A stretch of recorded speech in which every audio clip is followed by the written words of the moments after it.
Are you thinking of buying a condo in Vancouver? Well, watching this video could help you avoid some of the most costly mistakes you could ever make in your life. A lot of condos look good on paper and they might offer what appears to be really strong value. But the reality is, without knowing any better, you could be costing yourself a lot of money, a lot of aggravation, and a lot of stress. And that's what I'm going to try and help you avoid. This is really hard-earned advice that I've developed over my nearly 20 years selling real estate in Vancouver. I help my clients avoid making these mistakes, and watching this video is going to go a very long way to help you avoid making these incredibly costly mistakes. So if you're thinking about buying a condo, this is a video you absolutely cannot miss. And you're going to want to watch all the way to the end, because at the very end, I'm not just going to talk about all the things you want to avoid. I'm actually going to give you one really solid tip on something you want to focus on when buying a condo in Vancouver. Don't miss it. Let's get into it right now.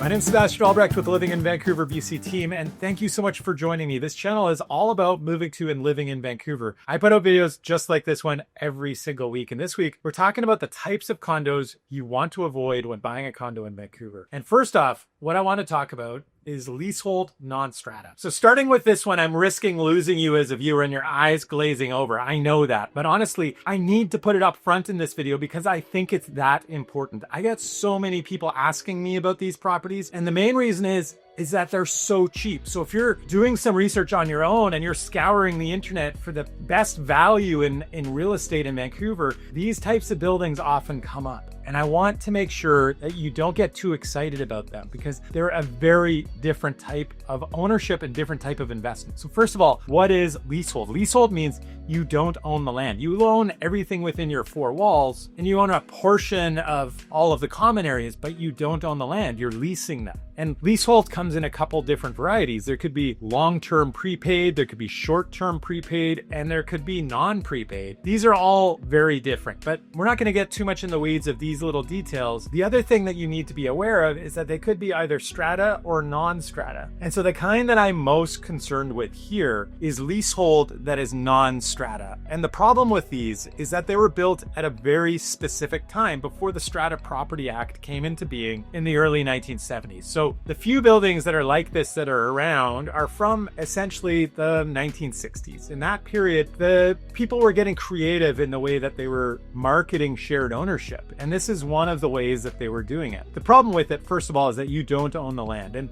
as a result, anytime that you don't own the land, getting a mortgage is much more challenging. And if you're not able to get a mortgage easily, it makes buying them much more challenging. And it also makes selling them much more challenging. As a result, leasehold has always been a little less expensive and what would appear to be better value. And I don't necessarily hold something against all leasehold. There are some realtors who would be against it in every situation, but honestly, I think there are circumstances where it can make sense. However, this particular type, I would stay away from almost no matter what. And the reason is that they are not strata. You are not protected by the Strata Property Act. There is a management company that manages these buildings, and they basically dictate everything that happens within the building. And if you get a bill, you get a notice, something is happening, you have no option. You have no vote. You have no input in the direction of the building. There's a company that manages that building and decides absolutely everything. And the issue with these buildings at this point is that they are 50, 60 years old, and there is a lot of deferred maintenance. And there's a lot of work that needs to be done and a lot of expensive work that needs to be done in these buildings. So on paper, they look great. The problem is they're really challenging to sell and they're also likely to cost you a lot of money. So leasehold, non-strata, I would stay away from it if I could, and I would absolutely encourage you to stay far away from leasehold non-strata. All right, so the second type of condo that I would suggest you stay away from are non-rain screen buildings, specifically buildings built from the early 80s to the late 1990s. So roughly 1982 to 1999, that's the danger area. If those buildings are not rain screened, I would suggest you want to stay away away from them. And I'm using some terminology here that you may not be aware of, but rain screening condos is one of the biggest issues we have in our market. And you may have heard of the leaky condo crisis of the 1980s. Well, these buildings were built with that building code. We used a building code to make buildings much more energy efficient. We sort of copied it off of California and we applied it here. The problem was what we didn't take into account was that, yes, they made buildings much more energy efficient, but they get a lot less rain in California. In an area like Vancouver, where we get a lot more rain in the winter months, as we all know, well,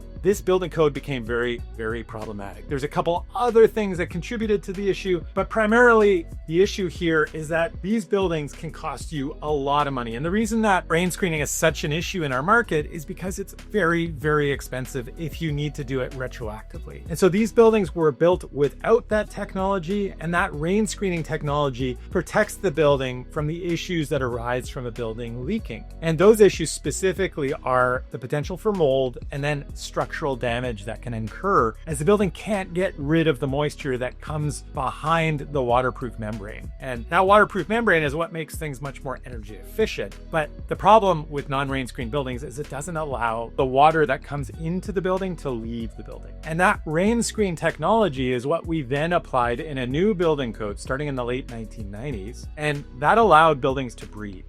And that's the technology that we use today. And so basically any building, sort of as a grand generalization, you do want to look into this a little more closely, but as a vast generalization, anything built from the 2000s onward, we know that that is built with a much more modern building technology. And so rain screening isn't something that we're terribly concerned about. We're also not super concerned about it with buildings built prior to the 1980s, because those are built just the way that we used to build houses. And if one corner of that building ended up having an issue, then generally it can be repaired as a spot repair rather than having to redo the entire structure. And so the buildings built from the early 80s to the late 90s are the ones that you generally want to avoid. This can cost you tens of thousands of dollars, but up to potentially hundreds of thousands of dollars. This is incredibly costly. That is why it's so important not just to avoid the buildings that are not rain screened, but also the non-rain screen buildings specifically that have not been properly maintained. The cost of rain screening is so expensive, and because this is such a big issue in our market, there can be a vast difference in the cost of a building that's rain screened versus one that's not rain screened. So everything else being equal, and these two units being side by side, one building here and one building over here, you could see a couple $100,000 of difference between the value in those two buildings. And that's the reason so many people get excited about some of the listings that pop up in non-rain screen buildings, because they see it as incredible value. The problem is this could be incredibly costly and such a huge mistake to buy in a building that is not just not rain screened, that's not properly maintained, and where they essentially have no plan in how to deal with the exterior of their building over time.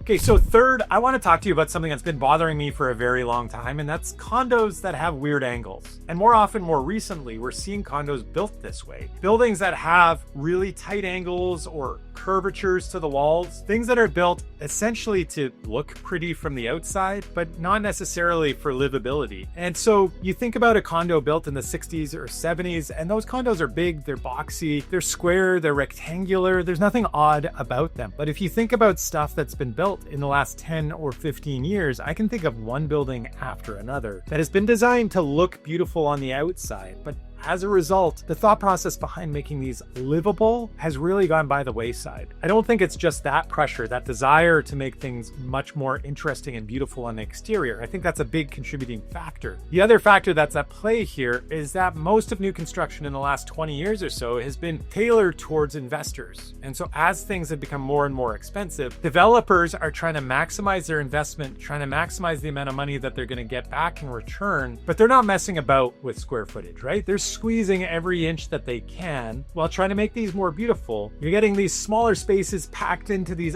oddly shaped buildings, and as a result, the units themselves are pretty oddly shaped and they're not incredibly livable. Many buyers in the last 10-15 years didn't think so heavily about that. They were predominantly investors buying off plan, feeling a lot of pressure. But that's not the kind of market that we have right now. You can take your time, and as a result, these properties that have really weird angles that just just aren't really livable on the inside have a really hard time selling. And I want you to avoid buying a place like that because you're going to have the exact same experience down the road when it comes time to sell. You want livable square footage that you can actually use. Fourth, I want to talk about condos that don't have any outdoor space. And we have a fair amount of condo inventory in this market that has zero outdoor space, no balcony, not even a Juliet balcony. And that type of property has become increasingly difficult to sell. I would say since COVID, it is almost impossible to sell a condo that doesn't have any outdoor space. And so in a softer market, these types of properties that have issues or have less of an appeal or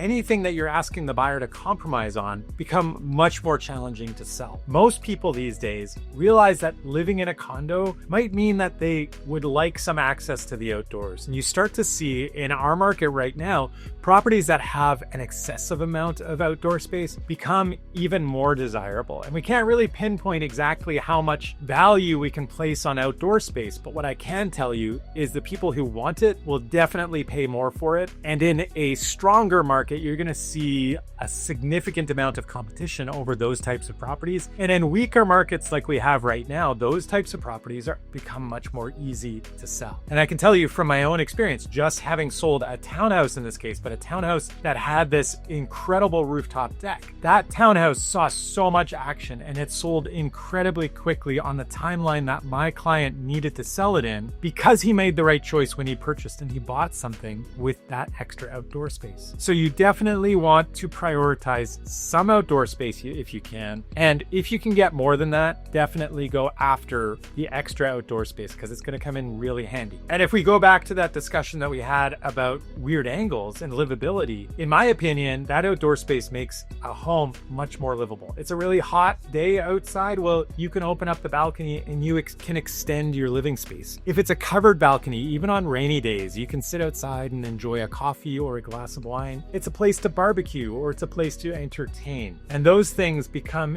increasingly important the more that we spend our time at home. And these days, post-COVID, more of us are spending more times in our home, probably not going out as much, probably entertaining at home more often, trying to save a little bit of money and spending more time just enjoying our own home and perhaps working from home as well. So that outdoor space increasingly becomes critical. I want you to avoid buying anything that has no access to the outdoors. And fifth on our list is anything that is plus sized. And no, I'm not talking about people here. I'm not trying to be sizist. I'm talking about condos. And specifically with condos, you want to avoid anything that's unusual here. So if the typical one bedroom is 600 square feet, I would say you want to stay away from an 800 square foot one bedroom. If your typical two bedroom is 900 square feet, I would say avoid a 1500 square foot two bedroom. If the typical studio is something around the 400 square foot mark, don't buy a 1,000 square foot studio. All of these are going to become challenging to sell. So let me tell you the viewpoint of the buyer. Most buyers are price sensitive. Most of us are paying on a per square foot basis. And if you're trying to buy a one bedroom and you have,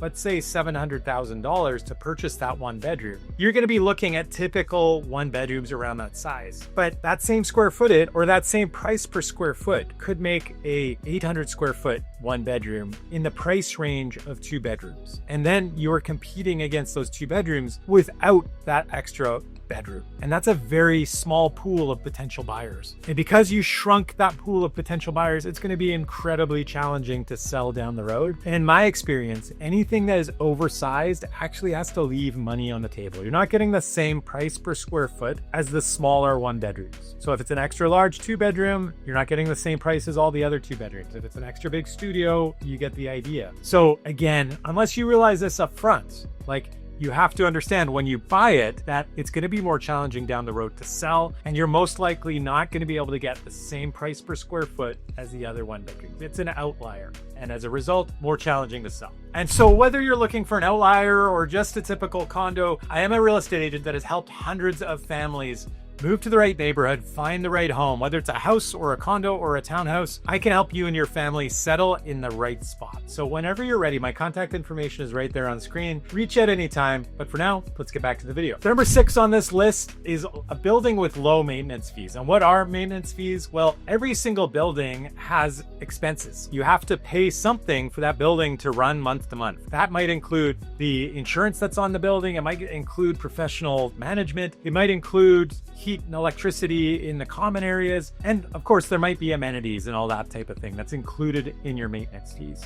So being in an expensive market, what I find so often is that people are really often driven to save money, right? They're looking at every single expense and trying to find the cheapest option. The thing is, if you do this with maintenance fees, the result could be incredibly bad. You don't want to be going with a building that has unusually low maintenance fees. And here I'm talking, what's typical in our market is somewhere in the 50 cent to $1 range per square foot per month. And at the lower end of that, you're going to find pretty new buildings that don't have a lot of amenities, that haven't had a lot of time for inflation to work necessarily. Towards the higher end, you're going to find perhaps more luxurious buildings or older buildings where inflation is really taking a toll on their monthly maintenance fees. But somewhere in the range of that is what's normal. But if you come across a building that has, say, a maintenance fee that's like 25 cents per square foot, a lot of people get really excited and they're like, wow, look at that deal. The problem is, if they're spending that little on maintenance, well, what are they missing? Right? What you want is a building that is being properly run, that has a solid contingency reserve fund, that has a balance sheet that is really solid, and that is also planning for the future, because every building needs work at some point. And if they're not planning for any of that, if they're not doing any work, and if they're not saving any money, and they're deferring all of the problems to the future, that's a headache that you're going to inherit when you purchase into that property. And having incredibly low maintenance fees is just a red flag to indicate that there's something going on. It's not necessarily a guarantee that there's problems, but it's definitely an indicator that you need to do a lot more investigation and make sure that this is a solid strata that you're comfortable investing in. The 7th kind of condo that I would avoid is anything built on incredibly busy streets and intersections. And most of us are to some degree sensitive to noise and pollution and that kind of stuff. But what I find, this is honestly really subjective. So I've had clients move here from much busier cities and they come to some of the busier intersections that are challenging to sell in our market, but they actually don't think it's really a big deal, because in comparison to living in downtown LA or downtown Toronto or New York City, living in downtown Vancouver is absolutely no big deal. The traffic is actually comparatively light. But what you need to understand is you're purchasing here in Vancouver, and most locals are pretty sensitive to that. And increasingly, new buildings are being built on the busy streets and the busy intersections. If you think about the way that the West End was developed, or Kitsilano as an example, a lot of the old buildings are on the side streets, a lot of the newer buildings are on the busier streets. So if you're targeting new buildings, more often than not, they're going to be on these busy streets. And a lot of people think, well, that's okay. I don't mind being on a busy street. I'm just going to be really high up. Instead of being on the 5th floor, I'm going to go up onto the 31st floor, because obviously that's further away from the noise. The reality is noise travels really quickly up the side of a building. And in my experience, you start to increase where the noise can come from. It's not just the street down below, but it's also the buildings 2 blocks away from you, or the traffic or the bridge a block away from you in the other direction. So it can really open up where the noise comes from, but it doesn't really cushion the blow of the noise from below. So you really, if you're noise sensitive and pollution sensitive in general, you really want to think this through and spend time in the property that you're thinking of buying. But what is the solution here? The solution, in my mind, if you're set on one of these buildings that's on a busier street, that's probably because you want to buy something that's newer. Perhaps you're trying to listen to my earlier advice about buying a rain screen building, right? Well, these buildings are more often than not on these busier streets and intersections. Well, you can buy a unit that's in behind, that's on the back of the building. And that's where I would be looking. I wouldn't be buying on Knight Street as an example, or on Smythe downtown, right? I'd be buying a unit that's on the back of the building that's facing away from that busy street, where, to be honest, because of the sheltering of the building, you may not even realize that you're at that busy intersection. So that's really one of the secrets to buying in some of these buildings, and it will make selling your unit in the future much easier. Number 8 is a condo building that doesn't have enough elevators. And this can be something that a lot of people don't really think through, but honestly, it could perhaps have one of the biggest impacts on your enjoyment of living in that building. And to be truthful, this is rather subjective, right? I can't say every building should have X number of elevators, but it really does depend on how tall the building is and how many units the building has. So in a smaller building, let's say a 3-story or 4-story building, one elevator may be plenty. Maybe there's only 20 units in that building. That's fine, right? And on a bad day, well, you can just jump up the stairs and it's no big deal. And a mid-rise building, I'd really like to see 2 elevators. So something around 6 stories, that's where probably 2 elevators really make sense. And if you don't have those 2 elevators, that's a bit of a nightmare. And then with a high-rise building, this is where it becomes even more important because you can't really rely on the stairs if you live on the 50th story of a building, right? So the number of elevators really is important. And in those buildings, what you want is at least 3 elevators. Just having 2 is an absolute nightmare. And the thing that you don't necessarily realize is how much it can impact your daily commute. And so if you just go to work once a day and come back home, maybe waiting 5 minutes, 10 minutes for an elevator isn't that big a deal. But if you got to do that multiple times through the day, oh my goodness, what a nightmare that would be. If you have a dog or a small kid, or you work from home and you just like going outside, I don't know, maybe you smoke, maybe you need to go outside for a smoke break. Not having 3 elevators would be an absolute crazy nightmare.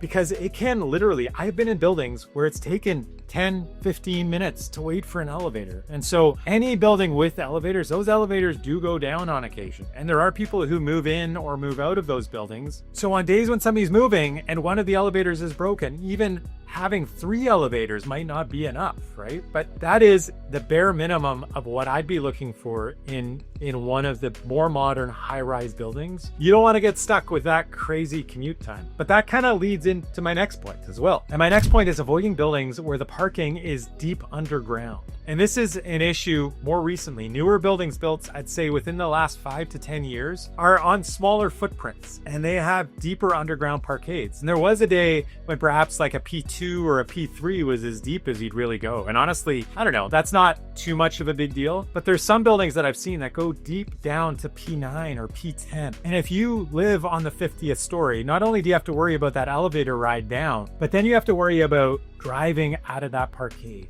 And if you're doing it when everybody else is doing it, that's just another piece of your commute, right? It could take you an extra 10, 15 minutes, not just to ride that elevator down on a bad day, but then an additional 10 or 15 minutes to get out of the parkade because you're so deep and so many other people are leaving at the same time. And so you really want to question where that parking spot is and question whether that is something that you want to deal with or not if you're buying a condo that has a parking spot that is that deep underground. Before I give you my bonus tip, I do want to talk about one last thing, and it's perhaps the most important thing, and that's buying a condo that has unpermitted work. And this is something that's becoming less of an issue in our market, I would say, but it's a really important issue. If there's any kind of renovations that have been done in a condo, you want to make sure that not just the strata knew about it, but also that the city knew about it, because you might be paying for a renovation that you don't get to keep. If it's been done illegally and now this property is being sold and it's been publicly advertised that this work has been done, well, that might be the notification that the city needs or that the strata needs that something was done illegally. And somebody could come knocking on your door and ask you to remove it, right? And that could be the really nice hardwood floors that you just had installed. That could be the wall that was just removed to expand the kitchen. The city might say, no, you need to put that wall back. But where this is probably the most common issue is around in-suite laundry. And over my nearly 20 years in this business, I have seen that a lot. Granted, it used to be more of an issue that I had seen more recently, but there are plenty of people selling units that they bought 10, 20, 30 years ago that didn't start with in-suite laundry. They put it in illegally, and now they're selling it today saying, yeah, it has in-suite laundry and you're paying an in-suite laundry price, but the strata does not allow an in-suite laundry. And so they come knocking on the door and tell you to remove it. And so if there's anything that was not original, you definitely want to make sure that the strata was aware. And ideally, if it's work that requires permits, that the city also granted permits and those permits are closed. Otherwise, you're wasting your money for paying for upgrades that you may not be allowed to keep. Before I get into that bonus tip, I just want to leave you with a couple pieces of advice. I do want to acknowledge that a lot of this stuff is subjective, right? Like there may be times where purchasing a property that has one of these issues that I'm suggesting you should avoid may be a good enough deal that it might make a smart purchase. The thing is, you just want to go in with your eyes wide open. You want to be aware of what all these issues are in our market before making the purchasing decision and understanding what your risks are and what the potential reward is, right? So purchasing a property that needs to be rain screened or is on a busy street may make sense so long as you understand what the ramifications are, right? I do think it's also important to understand that if something looks too good to be true, if you're spending time looking at properties around Vancouver and you see, oh, this is the typical price for a 1-bedroom or a 2-bedroom or a studio or whatever it is, and suddenly there's an outlier that's much less expensive, well, to be honest, your spidey senses should be tingling. You should see that as a red flag. There's a reason that they're doing it. It may just be a marketing tactic to get the best possible price in the shortest amount of time, but it might also be an acknowledgement that there's some kind of issues around that property that make it challenging to sell. And so you don't want to be going into that without sort of figuring out what those issues are. And I hope this video really goes a long way in helping you understand what a lot of the issues in our market are, and that this helps you avoid those issues. So I promised you a bonus tip, and I filmed that entire video and then I completely forgot to give you this tip. So here I am a few days later and I'm coming back to you with what I promised, and that's talking about what you should actually be looking for. I've talked all sorts about the things that you should avoid, but my biggest piece of advice when you're looking for a property, and a condo in particular, is buy a condo that stands out in some way. It's too easy for a property to get lost in the shuffle, to become essentially a commodity. So if you can stand out, you no longer become a commodity and you can attract a broader pool of potential buyers, people who are potentially willing to pay extra for what you have because it's different, it stands out. So what kind of things would stand out? Well, it'd be something like extra outdoor space. It'd be perhaps something like higher quality finishings. It'd be something like an extra parking space or extra large storage space or incredible views. But in one way or another, if you have a property that stands out, it becomes much more marketable. This is something that can really benefit your bottom line when the market is really, really strong. You're going to find that a much bigger pool of potential buyers is going to pay a much higher price for your property. But it can also benefit you in a market like we have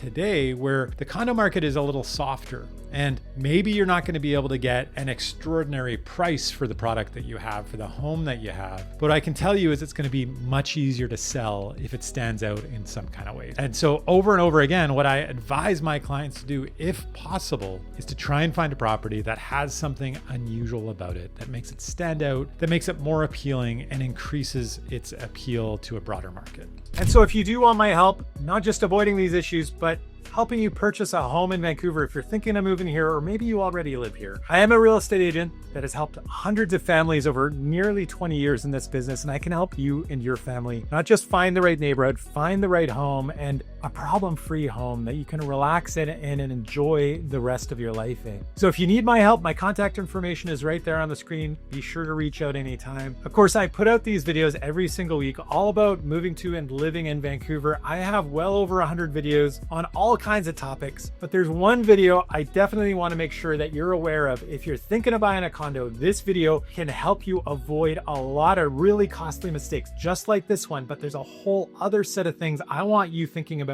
Check out this video right here. Thank you so much for watching this one. I'll see you on that video, and I shall see you hopefully next week as well. Thank you so much for watching.